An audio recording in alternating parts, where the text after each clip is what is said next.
Yo, welcome back to the channel. I'm in a different location. I'm up at my buddy Scott's house, and this is our new project here. It is 2000, I think it's a 2010 or 2009. I'm not 100% sure, but it's a Nissan Altima that I got from my buddy Hayden. We're gonna fix it. So it does have a few parts missing, and what happened was it went up on, it was crashed, that's all I know.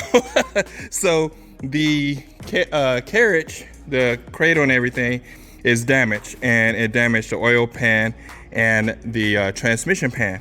So today we're gonna try to fix that, and I got all the parts inside. So I got some work to do. Yes, it did deploy the airbags.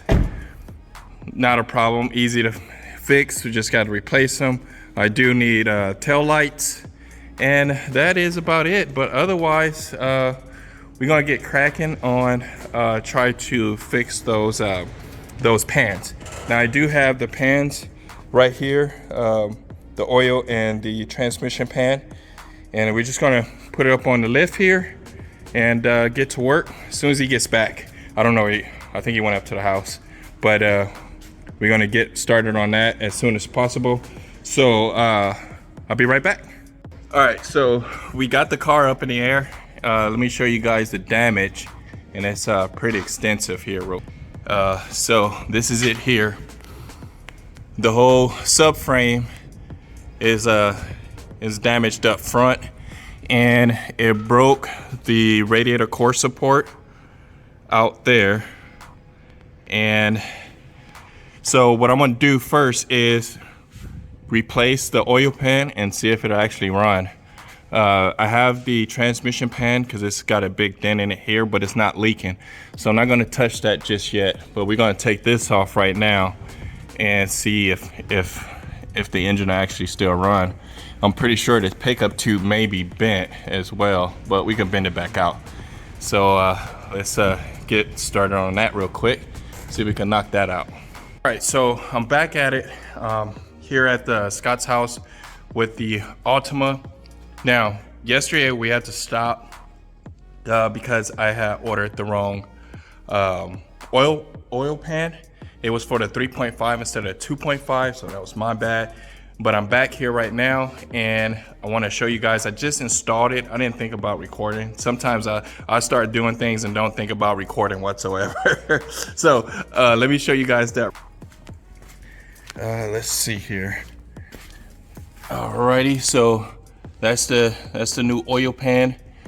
Some of the things we noticed yesterday, besides the core support, needs to be replaced, but also this engine cradle, all of this has to be replaced because this side is bent up a little bit higher.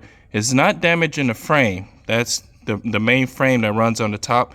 This part right here is just slightly bent about that much, where it's almost touching the air conditioning pulley. I was trying to put a belt back on it, a serpentine belt, but it was I couldn't get the belt down in there because it was just barely touching. But we don't need that to start it. Let's see here. Probably can see under here. Let me see if I can get you guys in here. I did put a new oil filter on there, and then that's the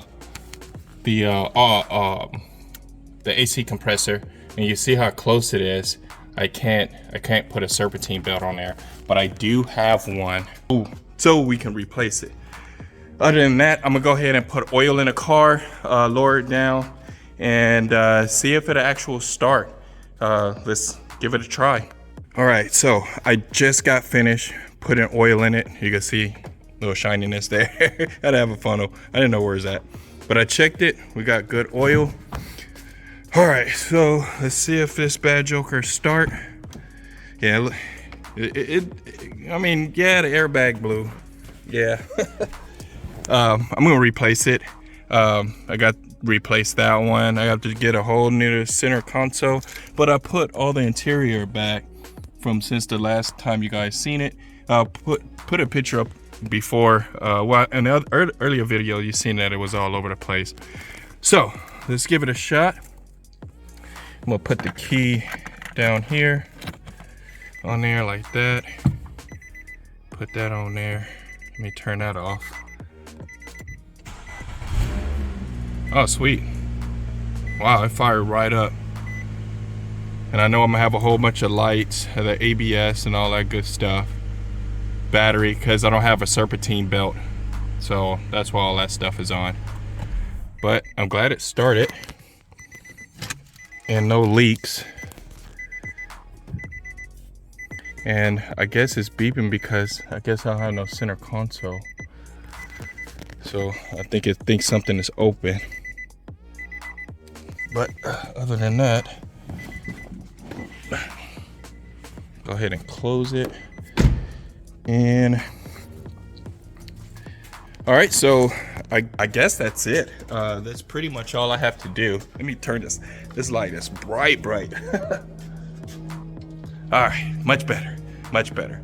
So that's pretty much it for right now. It's a whole bunch of other parts I need to get in order to get everything just hunky-dory.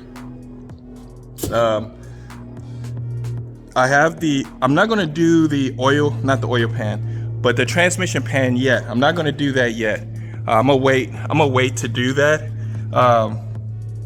I just don't feel like doing it right now. To be honest with you, I just don't feel like doing it because it's gonna be a mess. I know it is. So the main thing is that it started, it ran. The second thing, I do need to get the engine cradle, even though the engine doesn't sit on there. Kind of, it's mostly for the suspension, but I still need to get that. That and the radiator core support, that's my main focus of getting, because the reason why that's the main focus, I can't put the serpentine belt on with that. Oh, let me put these down real quick. With that engine cradle like that. So that's the main thing. Let me take this out of here. Sorry, I had to use my hand. Just a little bit there. All right. So I got that off. So yeah, like I was saying, the engine cradle, I have to get that first because without that, I can't put the serpentine belt on. The core support, that's not a problem. I can always, I still can technically still maybe even move the car or drive it a short ways. But without that serpentine belt, I really can't do anything. So other than that, guys, stay tuned. I know it's not a Honda Element. It's an everyday Altima. So other than that, please comment, like, subscribe. Until then, I'm gonna bring you more content on this. Just a little bit more, because this is really not that much to do to it besides the cradle and the center console and the radiator support and the front bumper, obviously. And getting all those modules replaced. The ABS, not the ABS, the SRS module replaced. The seatbelt tensioners, they're gonna have to be replaced. The dash gonna have to be replaced. Unless I can figure out some kind of way of fixing that, but most likely not. The steering wheel airbag and the dash airbag has to be replaced. So I'm thinking that all the things that I need, it should come to almost $1,000 or less. It shouldn't be more than that. Oh, and also I got to get the passenger side tail light. I do need to get the driver's side. Reason being because this is broken here. So, and it probably look a little backwards to you guys because I'm using my cell phone. I'm not using my regular camera. I didn't feel like lugging that around. And plus, they got cats and they probably jump on it. So I'd rather not deal with that. So I'm gonna go ahead and finish it off and close up everything and make sure the cats got some food and water. And I will be out of here. Until then, I'll talk to you guys later.